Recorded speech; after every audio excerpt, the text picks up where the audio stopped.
Hello, good morning students. Welcome in my video lecture.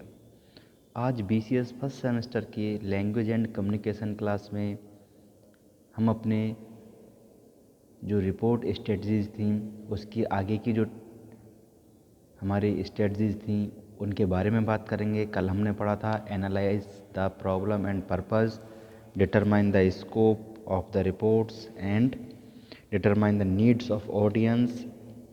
अब हमारा अगला टॉपिक है that is fourth topic, fourth strategy है वो, उसके बारे में बात करते हैं। आइए देखते हैं। Gather all the information once the problem and purpose has been analysed. जब हमारी प्रॉब्लम और पर्पज एनालाइज हो जाता है उसके बाद द स्कोप इज़ डिफाइंड, तब स्कोप हमारा डिफाइंड होता है। And the audience has been analysed, और ऑडियंस एनालाइज की जाती है।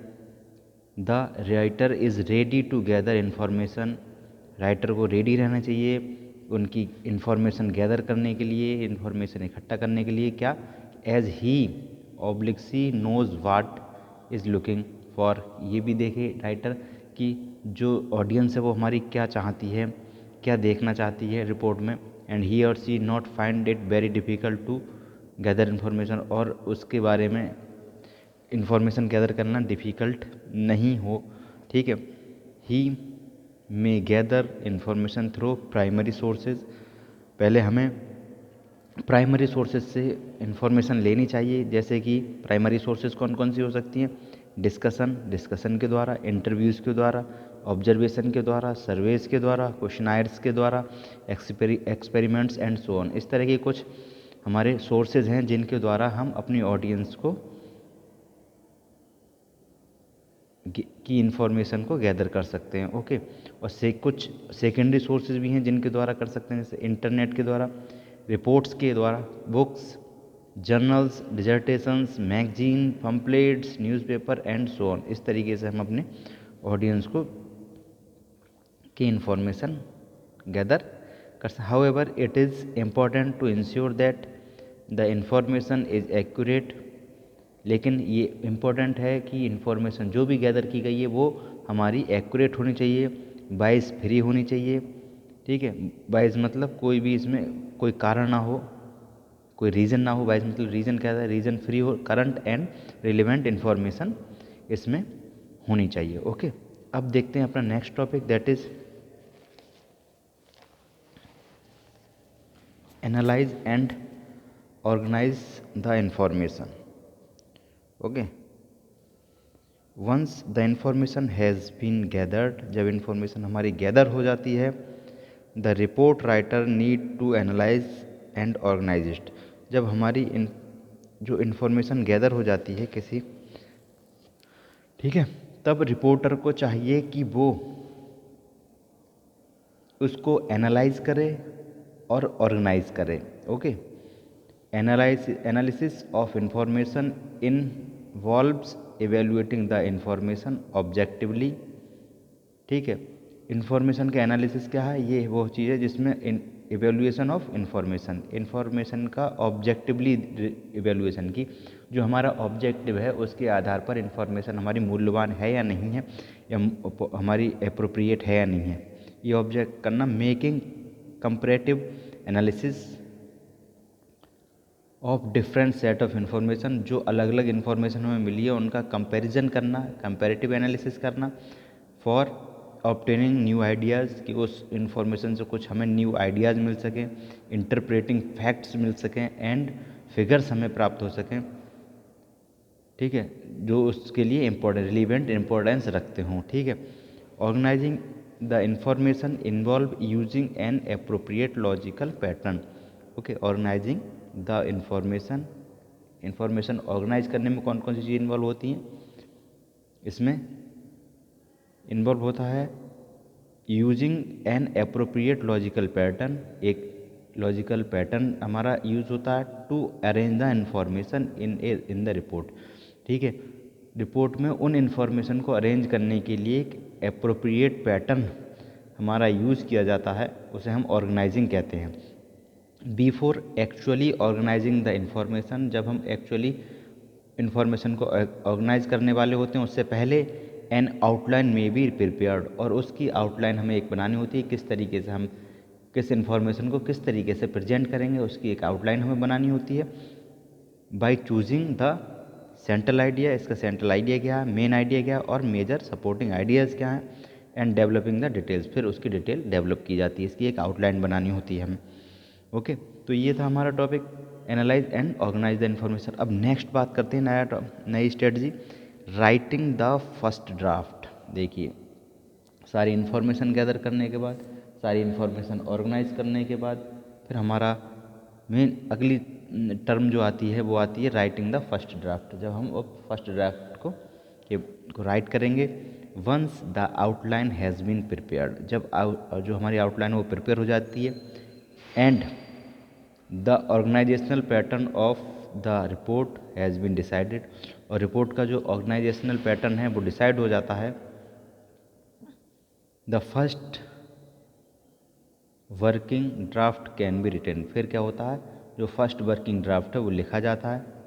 While writing the first draft, जब हम फर्स्ट ड्राफ्ट लिख रहे होते हैं, the following points must be remembered, तब हमें कुछ पॉइंट्स याद रखने चाहिए।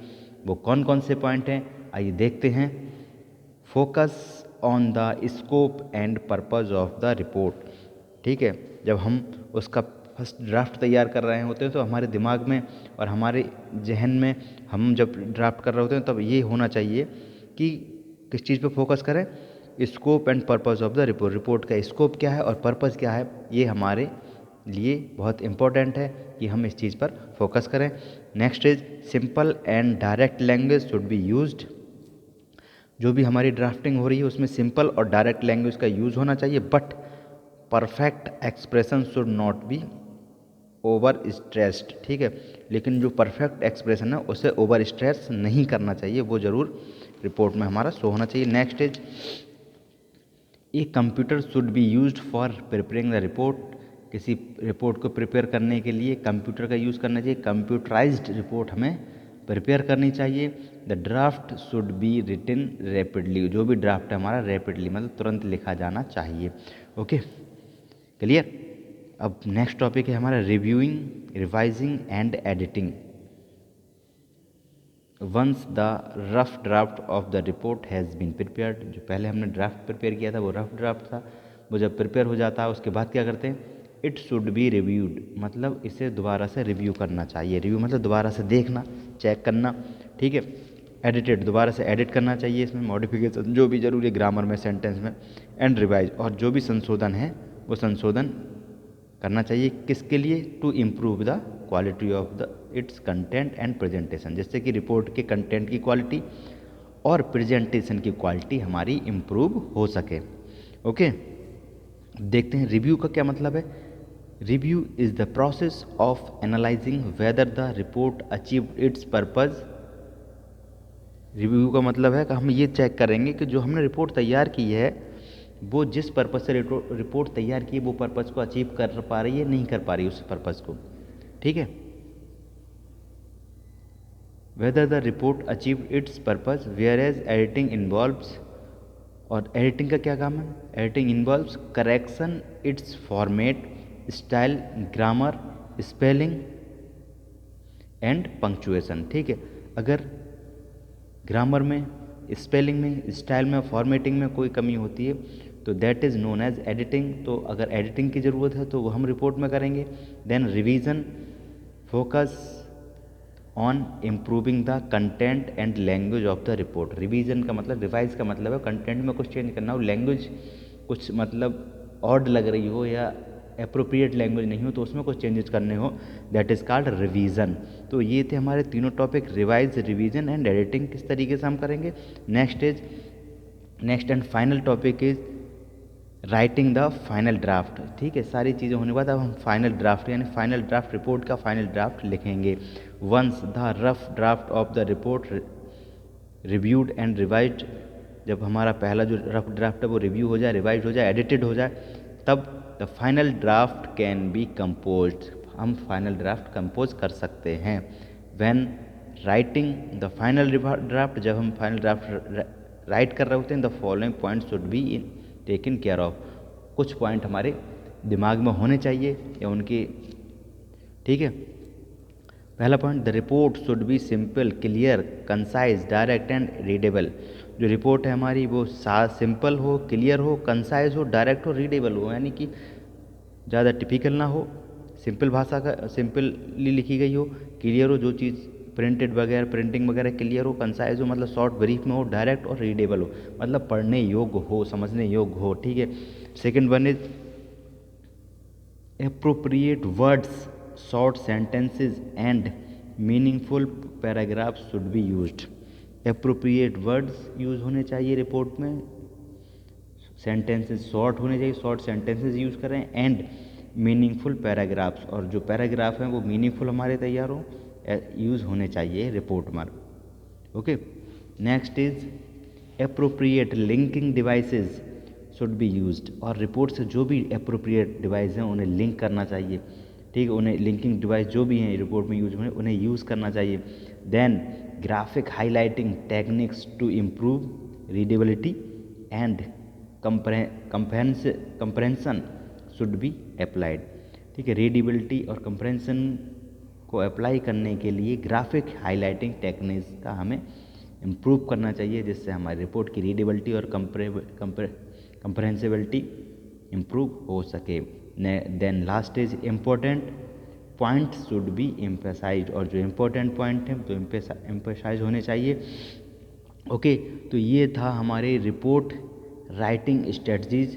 ये 8 रिपोर्ट राइटिंग स्ट्रेटजीज आपने देखी थी, और मैं उम्मीद करता हूँ आपको क्लियर होंगी ये रिपोर्ट राइटिंग स्ट्रेटजीज। ओके, इस वीडियो लेक्चर में इतना ही। अगले वीडियो लेक्चर में अगले टॉपिक के साथ हम मिलेंगे। Okay, thank you students.